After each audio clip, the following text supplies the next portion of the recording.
Assalamu alaikum. Today we are going to look into a couple of topics. First of which would be in conversational English. First of which would be how to talk in a government office, what kind of conversation to hold. So most of the time we tend to, not most of the time, but there are times when we are required to go to government offices and inquire about ration card, electoral list, welfare scheme obtaining procedures, pensions, whatever, road, water, current facilities, scholarships. But there is also this anxiety about saying the wrong thing, because anything can put them off, and of course we all know how much power they seem to hold, right? So first of all, you need to be very cautious about how you deal with government officials, because of course you need your job done, but at the same time you don't want to be coming off as rude, demanding, or offensive, right? Persuasive would be a fine line. Okay. So first of all, there's a pattern, a list of things that you may be able to use, list of dialogues that you may practice and make use of if necessary. Can I include my name in the electoral list? When shall I get the pension? Could you tell me whether my son's scholarship is included in the second list? Can I get the birth certificate application form? Where should I get the death certificate? Are we eligible for applying for these welfare schemes? Can I get an NOC? NOC would be no objection certificate, and this is used everywhere. Wherever you are, there are times when you're required to submit this no objection certificate because another third party is at risk here, or the issues of another third party is at risk, wherein you're required to submit an NOC, no objection certificate. Okay, so that could be one of the cases where you make a use of the sentence. When shall I get the building approval? Well, could you tell me the annual house tax, property tax for my house? Shall we meet the collector relating to common grievances in our area? How can I apply it for flood relief fund? Where is the Aadhaar card correction counter? Could I speak to SR regarding a theft case? Well, there are times you wouldn't be able to receive a proper response, but that should not put you off from what you set your mind to do. So it is necessary that you are consistent, that you do whatever you can to get your job done without ruffling any feathers. Okay, ruffling any feathers as in without getting on the wrong side of any of these government officials. All right. Now the list continues. Should I bring witness tomorrow? Where can I apply for LLR? What is the CM's grievance cell? Can I get the government subsidy for building toilet? Can I get geo copy? Can I look at these sentences, look at these verbs used here, morals here used here.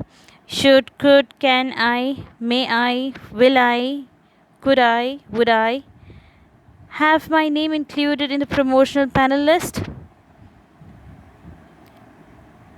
Oh, okay, this is not exactly the kind of sentence I would ask you to practice. It ought to be something like, has my name been included? Have my name, I don't know. I don't think the sentence is right at all. I'm sorry. It ought to be something like this. Has my, God knows what's happening here. Hello there. Yeah. Has my name been included? Okay. Been included in the promotional panel list. Could I meet the superintending engineer, EB, South Block? Can I get a tender application form? Now see, there are a couple of questions that you may want to know the answer of. What does RTI mean? Right to information. Right to information, a necessary, one of the most important rights an Indian citizen should be aware of. We are entitled to know everything there is to know about the workings of the government office. All right. So nothing can be hidden from us. No one has a right to hide anything, any data, any detail from us. We're not asking. We're not going to go look for army secrets, as they say, right? To use a cliche, we're not going to go looking for army secrets. anything that goes into the working of the government, whether it be anything related to the finance or the industries or the economy or any transactions it has made over its tenure, any government for that matter, over its tenure, whatever it is, we have every right to know. The Constitution itself gives us the right to, under the Right to Information Act, it gives us the right to find out where whatever my money it is, the tax-based money goes to, what it is being used for. So no one can deny me that right. Okay, so if anyone says you don't have the right to know certain thing, it is unconstitutional. Please bear that in mind. So any citizen can ask any information about facts, progress, or present status of work from the government side. So nothing is fishy, nothing can be fishy for you anymore. What type of English language is preferable in government letter correspondence? It is supposed to be formal English. Any correspondence for that matter, whether it be at the institutional level or some organization level or the government officials or to the government officers, it has to be formal English with politeness and courtesy is very essential in writing letters to the government officials. What is grievance cell? You must have heard of grievance cell everywhere. If you have any trouble, if you have any problem, you can write to that grievance cell so that your grievances are addressed. And what is grievance? When you are not satisfied with some service, you can write a grievance letter or approach the grievance cell. So, and what is GPF, Government Provident Fund? Something that most of us are familiar with, but rarely have access to. So, Government Provident Fund, every employee is paying certain amount to the government. The government will add the equal proportion to the employee's contribution. At the retirement age, the employee will get his GPF with interest, so which is supposed to be a very large sum. Well, the least said about it, the better. The CPS. Now, what is CPS? The government introduced a new pension scheme called CPS. That is contributing pension scheme. Instead of GPF, a retired employee will get his monthly contribution with equal share and interest. There will not be any monthly pension benefits under this scheme.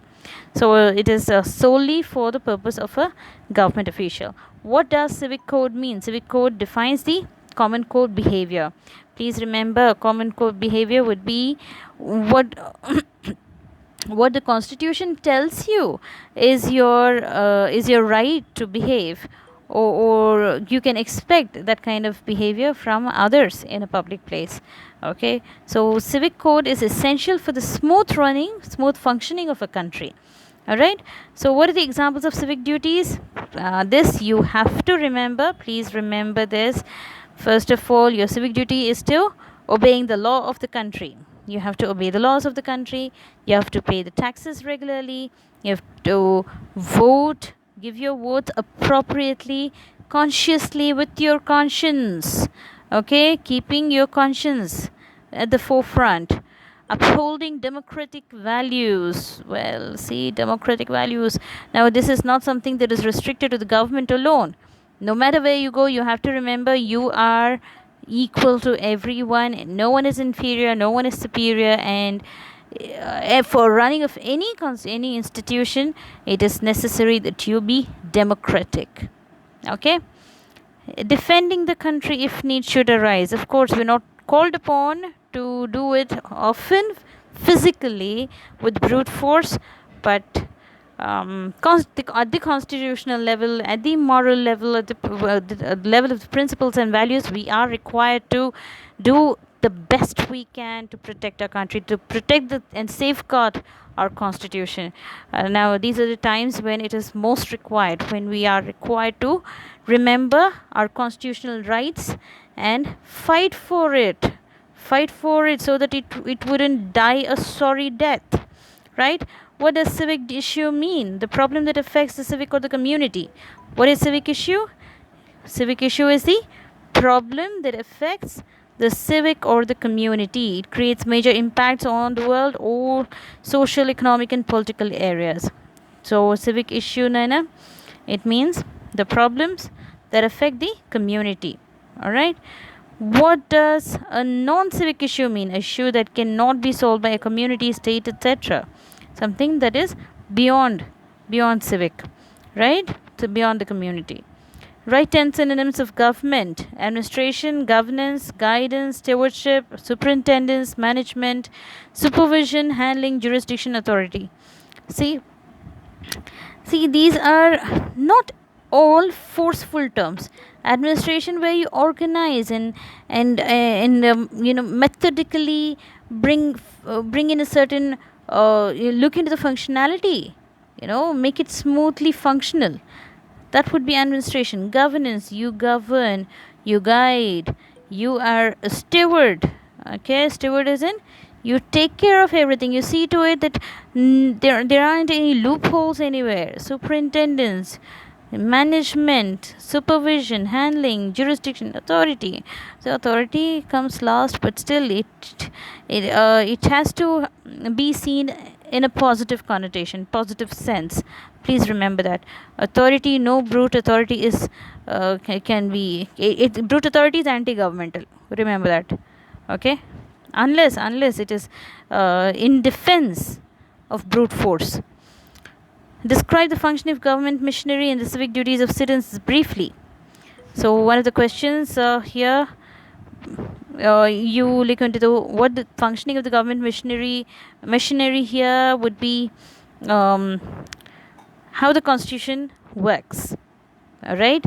So I believe you all have some idea as to how the larger house and the smaller house work. The Rajya Sabha and Lok Sabha, how there are MLAs and MPs formed, with how there are the state government and the central government, and how each government is chosen by the supposedly chosen by the people of India. I'm so sorry, I don't have the right to be sarcastic here. I mean, I have every right to be sarcastic, but not here.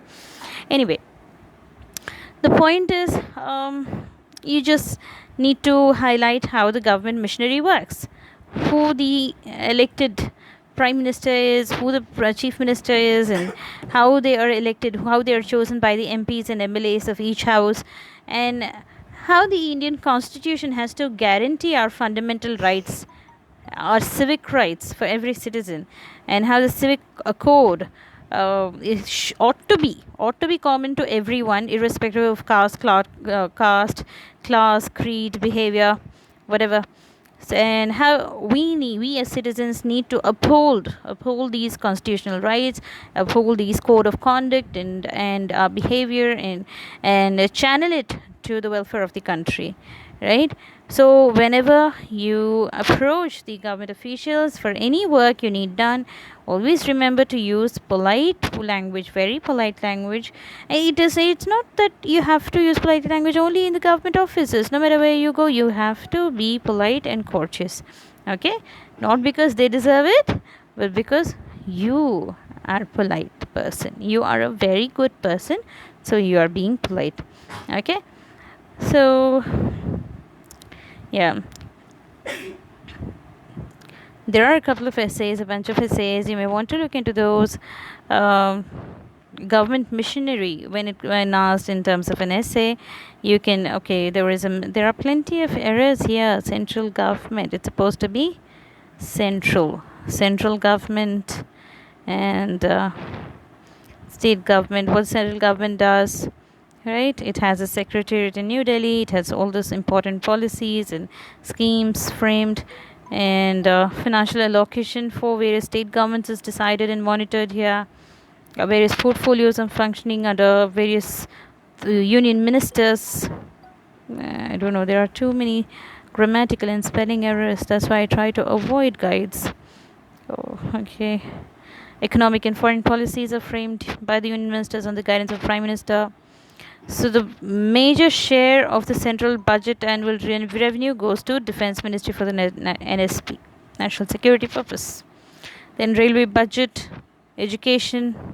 Well, you'd find education does receive some allocations, but it's not sufficient. And defense sector, commerce, agriculture, transportation. I'm just rushing through these because we still have a large part to cover. State government, election process, space research. So please look into all of it, and you'd find that they all have a major role to. So moving on, I just had to rush. I had to go. So moving on, how do you converse at the green grocers? So no matter whether you're at the government office or at the grocers, remember to always be polite and courteous. Okay, so you need to buy. I mean, you get to talk to a green grocer um, more than at the government office, of course. In India, any regional language would do. You don't really have to stick to English, but then believing, there is a possibility that you may have to interact with green grocers who know no other language but their own regional language, in which you are not familiar with. English could come in handy in those places. All right, and of course, if you're not in India, you definitely need to know how to talk to a green grocer in English. So generally, for buying, you can simply use these phrases. Can I have 1 kg tomatoes? Tomatoes, okay? It's not tomato, it's tomatoes. What is the price of onions? Or sometimes it could also be called as onions, but onions is something that is commonly used. Okay. Give me half a kg brinjal. Let me choose the good ones. Why don't you weigh it in weighing machine? Do you have change for 500 rupees? Will you reduce the price of 20 rupees? I need 1 kg carrot. I need 1 kg carrot. I mean, this is something that it's very commonly used by most people. I need 1 kg carrot. How much does 1 kg cabbage cost? Give me all vegetables for 200 rupees.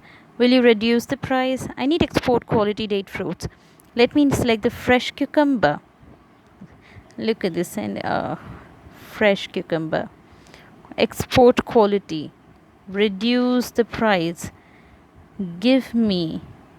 Yeah, how much does something cost? Okay, most people have difficulty even uttering this sentence. How much does something cost? How much does a dress cost? How much does uh, probably 1 kg apple cost? Right?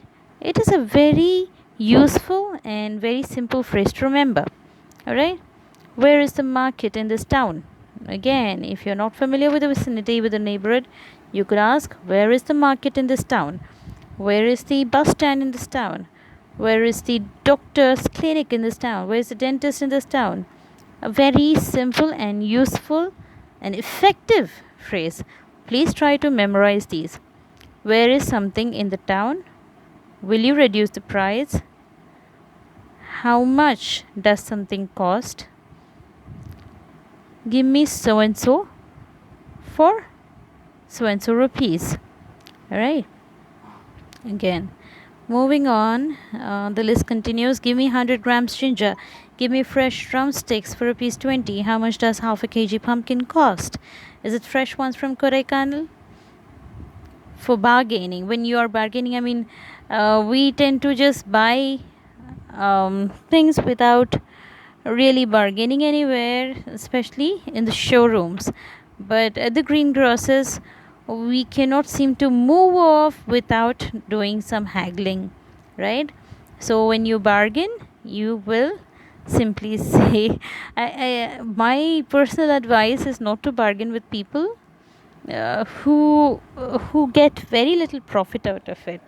All right, because we don't bargain with one who has a huge showroom with plenty of staff to cater to your needs, right? We don't bargain with them. So why bargain with these people who bring you fresh fruits and vegetables every day, right? You'd buy rotten tomatoes from people who have a standard fixed price, right? We all do that. So try to avoid bargaining with people who who get very little profit out of their, you know, yeah, their businesses. It is not fair. Reduce the price. It's unacceptable. I'm sorry. I mean, come on. I don't know. I'm sort of irritated by this word unacceptable. What is unacceptable is the idea that something could be unacceptable unless it is an actual vice we are talking about, right? Vice as in VICE. Vice as in something that is sinful. Only those things that are sinful is unacceptable. The rest are acceptable because it's not a matter of life and death at all, right? Thieving is unacceptable. Cheating is unacceptable. Right? Rude language, improper behavior, indecency, impropriety. These are the things that are unacceptable. Bad language, that is unacceptable. Anything else is not, uh, other things are totally acceptable. Eh, right? I do not like bargaining. What is the final price? Okay, if I've seen a contradiction today, this is it. I do not like bargaining, but I'm still bargaining. Right? Why would I want to bargain? Why would I want to bargain when I'm not interested in bargaining? Oh, it is too expensive. Reduce the price. Your shop's vegetables are not fresh ones. Come on. If it is not really fresh, well, you may say so. But I have seen people accuse the grocers, needlessly blame them. Oh, it is too expensive. Reduce the price. Oh, it is unbelievable. 1 kg onion rupees 100. Well, of course, this this we can agree with. I like green bitter gourds only. Stop choosing yellow ones. Stop shouting. Will you give it or not? Come on. This is something that you may probably use at times. Nobody will accept this price. Well, okay. Some ways of bargaining, of course, if it's really necessary. Why do people bargain for fruits and vegetables? People bargain for fruits and vegetables in order to reduce the price and to save hard earned money.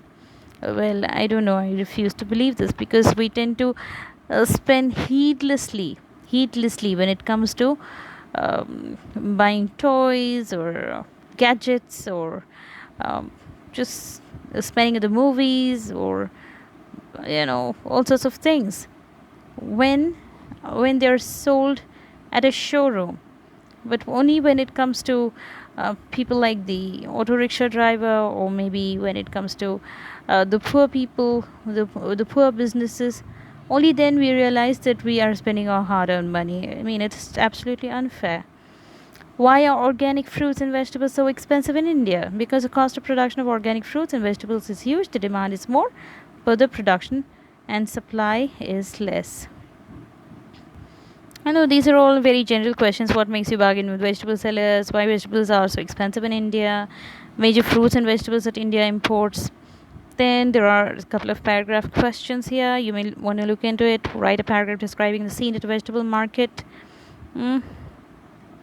So you can use your imagination here. You can give it free rein and write as much as of your experiences in these kind of. Okay, fine. So I don't know if it was recorded at all or not. All of a sudden it shows it hasn't been recorded. So I'm just go through this once again. There is a brief conversation between seller and buyer. Vegetable seller, vegetable buyer. Okay. Welcome, sir. What do you want? I want 1 kg cabbage. What is the price? It's 25 rupees per kg, per half kg. Why don't you reduce 5 rupees? No, I get only 5 rupees profit only. Okay, then give quarter kg cabbage. Give me the good ones. Everything is quite good and farm fresh. Okay, here is 100 rupees. Do you have change? Sorry, I do not have change. Can I give some other vegetables? Okay, thank you. Welcome. So you can make use of this dialogue as something to compare and learn from. All right. You make your own dialogues. Something very polite, courteous, and agreeable. All right. It has to be agreeable on both sides. Okay. Moving on, there are a couple of essays. Describe the greengrocer's activities in the weekly market and the nutritional values of vegetables in a detailed manner. There is a description of what kind of country ours is, and what kind of farmers are here, and how they need to be how they seem to provide employment for millions. Okay, farming sector provides employment for how many millions and all that, and of course the difficulties the farmer faces when the monsoon fails, or the crops fail, and things happen, right? So there is a list of greengrocers problems, the weekly markets, the nutritional values, all of it. and how the experience of shopping abroad, abroad, and of course, honestly speaking, on my part, forget the forget the essay for now. On my part, those of you who have gone grocery shopping, they'll know how fulfilling, how satisfying the experience is. It is always great to go out and shop for fresh fruits and vegetables yourself. Right?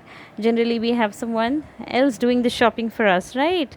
It's someone elder, some maybe the mom or the dad, or we have someone employed to go in buy us some fresh fruits and vegetables, or we just store it in the refrigerator and use them. Go out, buy them, and get back home and cook them and eat. It is quite satisfying. It is quite satisfying when you touch those vegetables and buy it by yourself. It's a great experience. Going to the market itself, it's a great experience. It's the rich aroma of all the fresh fruits, all the fresh vegetables, the flowers. It's a lovely experience going to the market. Do try it. You won't regret. Okay. Okay. Fine. I guess this is all for this unit. We've completed the fourth unit now. I believe there is one part left in the fifth unit, which I'll try to cover in my next video. Please do watch it, and all the best for your tests, which would be posted in your starting from Monday in your Google Classroom. So do prepare well, write well.